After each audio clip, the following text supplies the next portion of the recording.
척추 질환의 종류 가운데 사람들이 가장 많이 알고 있는 게 바로 허리 디스크입니다. 대부분의 사람들이 이 허리 디스크는 노년층에서 많이 발생하는 질환으로 알고 있는데요. 건강보험심사평가원에 따르면 허리 디스크로 인해 병원을 찾은 20, 30대 환자의 수가 2010년에는 약 34만 명에서 2015년에는 약 37만 명으로 5년 동안 3만 명 정도가 늘어난 것으로 조사가 됐습니다. 이제 20, 30대 젊은 층도 이 허리 디스크에 안심할 수가 없는데요. 생생건강플러스 오늘 북구 우리들병원 문성준 원장님과 허리 디스크 질환에 대해 이야기 나눠봅니다. 안녕하십니까? 네, 안녕하십니까? 네, 반갑습니다.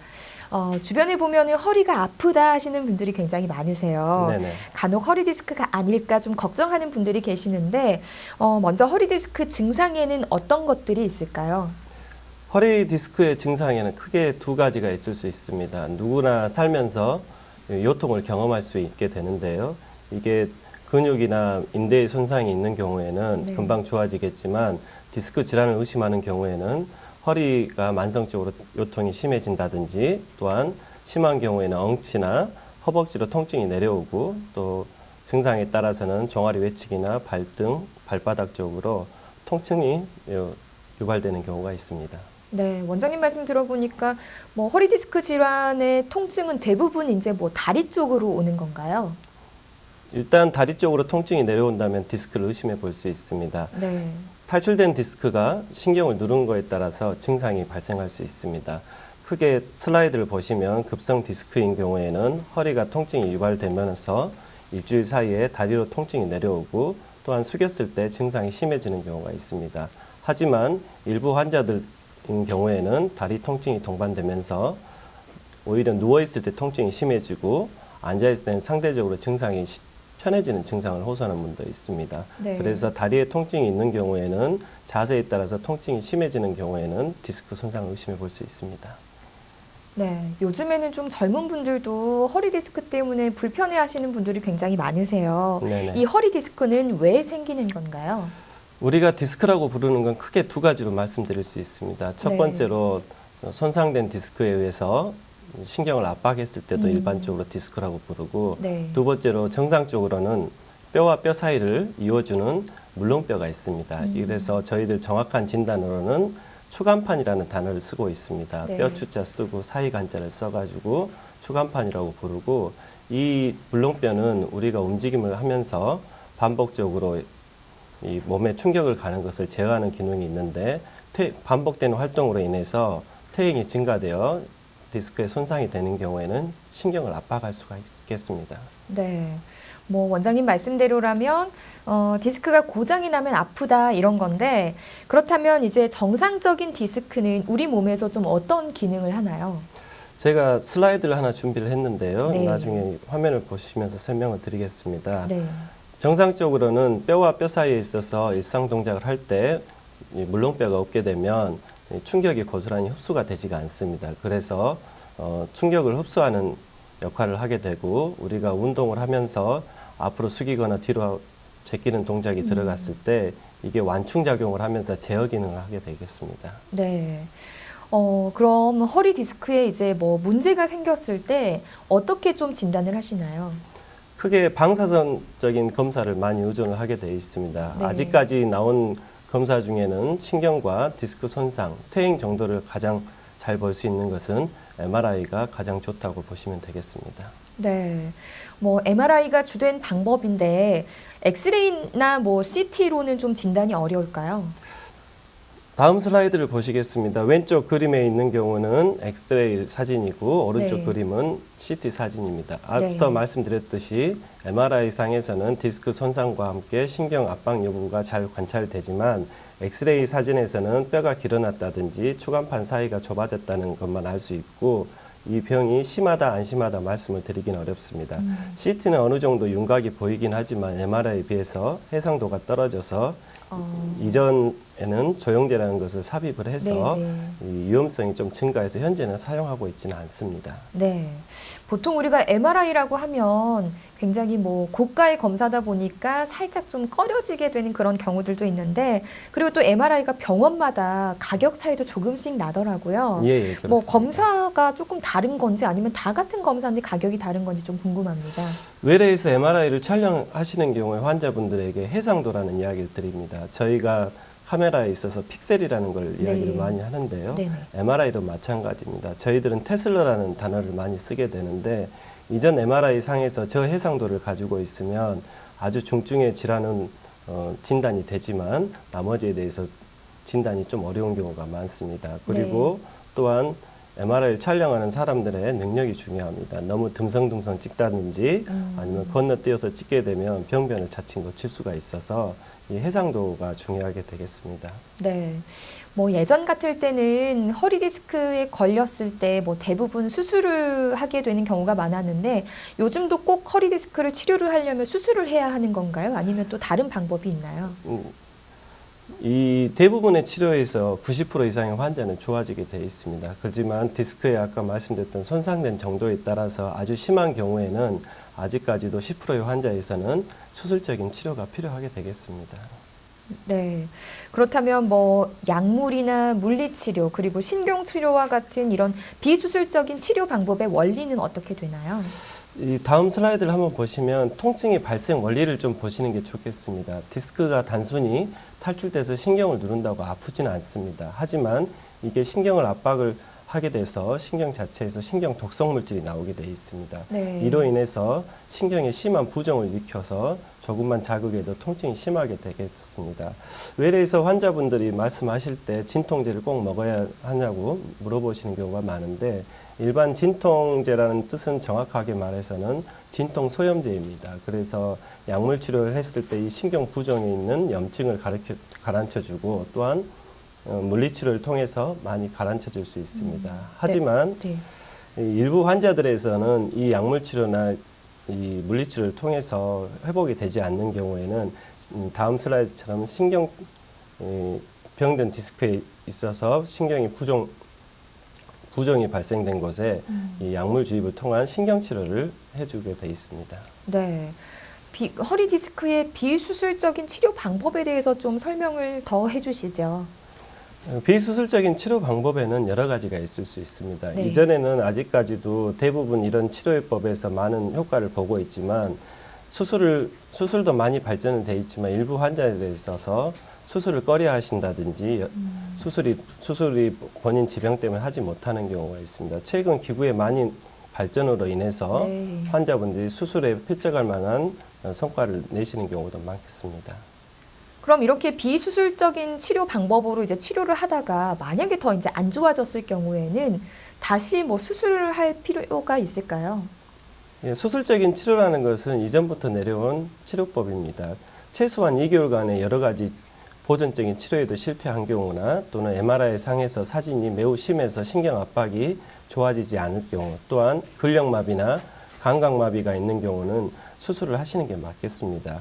네. 하지만 이전에 고식적인 척추 디스크 절제술 같은 경우는 광범위한 절제를 통해서 주변에 있는 근육이나 인대 손상을 심하게 했었습니다.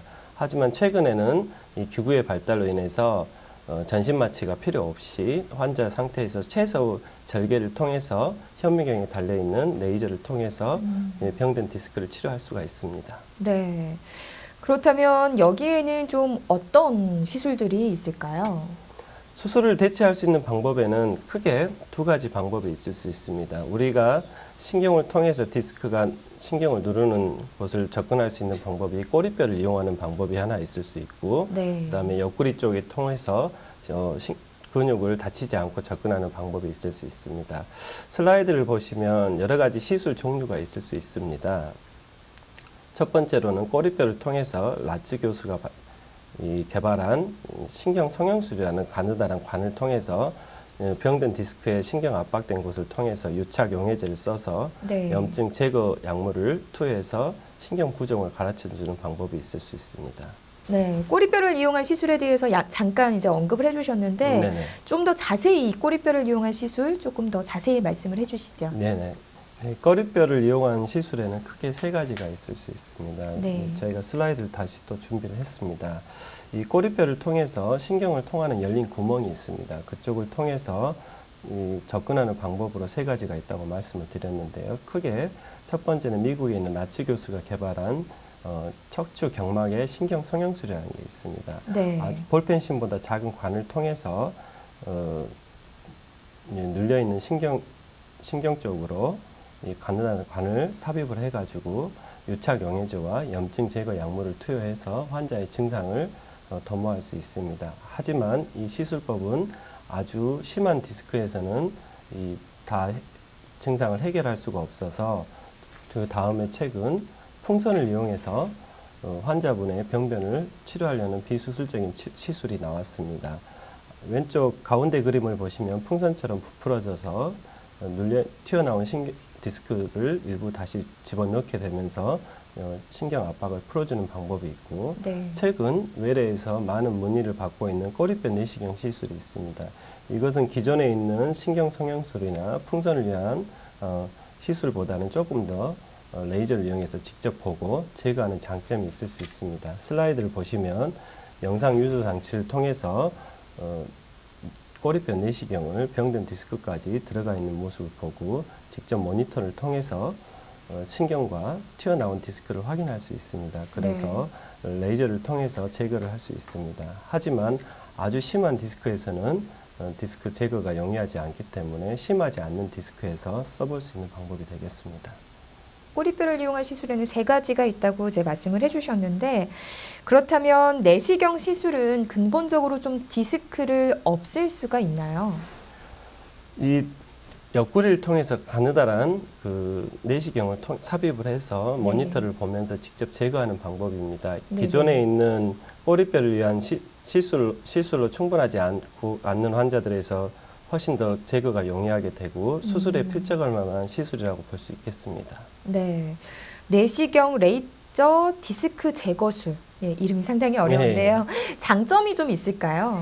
장점은 우리가 환자분들이 이 국소마취에서 진행을 하게 되어 있습니다. 이 환자분들에게 1cm 정도의 피부 절개만을 하고 나서 8mm 정도의 가느다란 카메라를 그 병든 디스크 쪽으로 삽입을 합니다. 네. 그래서 주변에 있는 뼈나 인대 같은 거 손상을 없이 근육 손상 없이 모니터를 보면서 이 병든 디스크를 제거하기 때문에 빠른 회복이 가능하겠습니다. 그래서 수술이 지병으로 인해서 하기 어려운 분이나 수술을 현미경 수술에 꺼려하시는 분들의 좋은 옵션이 될 수 있겠습니다. 네, 내시경 레이저 디스크 제거술의 장점을 말씀을 해주셨는데 네. 반대로 이제 좀 단점은 어떤 게 있을까요? 아직까지 많은 카메라가 발전이 돼서 제거 수술이 제가 보기에는 현미경으로 하실 수 있는 수술의 한 70% 정도는 제거를 할 수가 있습니다. 하지만 네. 일부 심한 경우에는 아직까지 말씀드렸듯이 미세 현미경을 위한 수술이 아직까지는 첫 번째로 있는 수술법이 되겠습니다. 네, 그렇다면 원장님이 내시경 레이저 디스크 제거술은 어떻게 좀 진행이 되나요?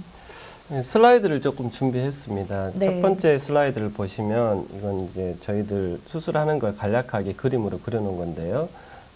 이 수술방 엑스레이를 보면서 이 8mm 정도의 내시경을 피부 1cm 정도의 피부 절개를 통해서 병든 디스크까지 삽입을 하게 되어 있습니다. 네. 그리고 나서 환자분이 터져 있는 디스크에 대해서 이 모니터를 보면서 제거할 수 있게 되겠습니다.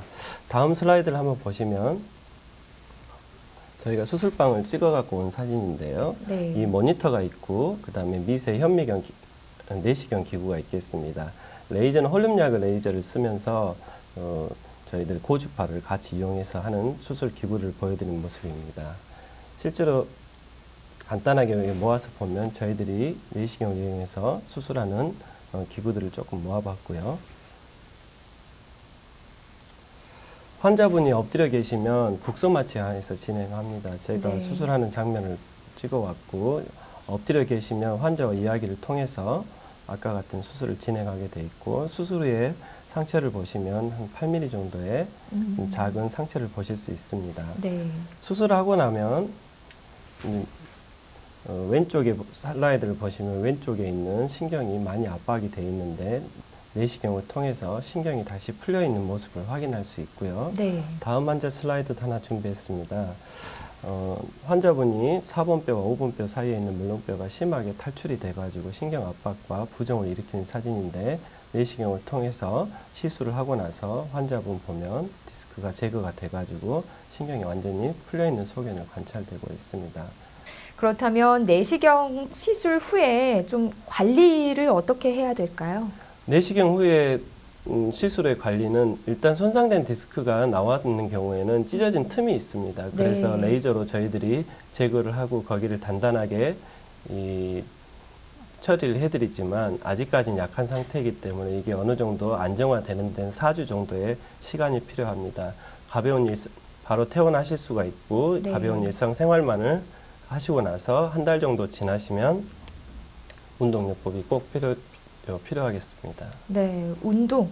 뭐 모든 수술에 있어서는 운동이 굉장히 중요한 것 같은데, 우리가 이런 시술을 하기 전에 혹시 그냥 평소 일상생활에서 이런 디스크를 좀 예방하기 위한 뭐 평소 운동법이나 예방법이 좀 있을까요?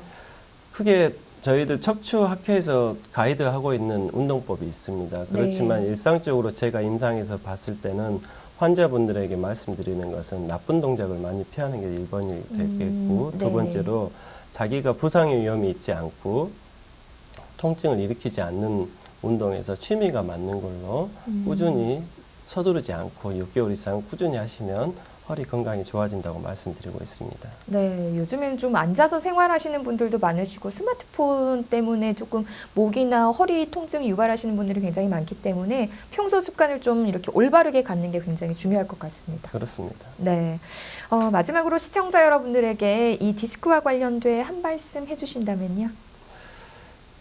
어떤 통계에 보면 90% 이상의 환자에 있어서 요통을 경험한다고 합니다. 적절한 자세를 통해서 환자 통증을 예방하는 게 중요하겠지만 부득이하게 반복적으로 통증이 심해지신다든지 그러면 방치하지 마시고 척추 전문의를 찾아서 자세한 상담과 진단이 필요할 거라고 생각되고 있습니다. 네, 원장님 오늘 말씀 고맙습니다. 감사합니다. 허리 디스크가 발병하면 환자 대부분이 허리가 좀 아프고 쑤시는 허리 통증을 호소를 하는데요. 워낙 흔하게 나타나는 증상이다 보니까 대수롭지 않게 여기는 경우가 많다고 합니다. 통증이 반복적으로 나타나고 또 오랫동안 지속된다면 디스크 증상을 의심해보고 제대로 된 검사를 받아볼 필요가 있겠습니다.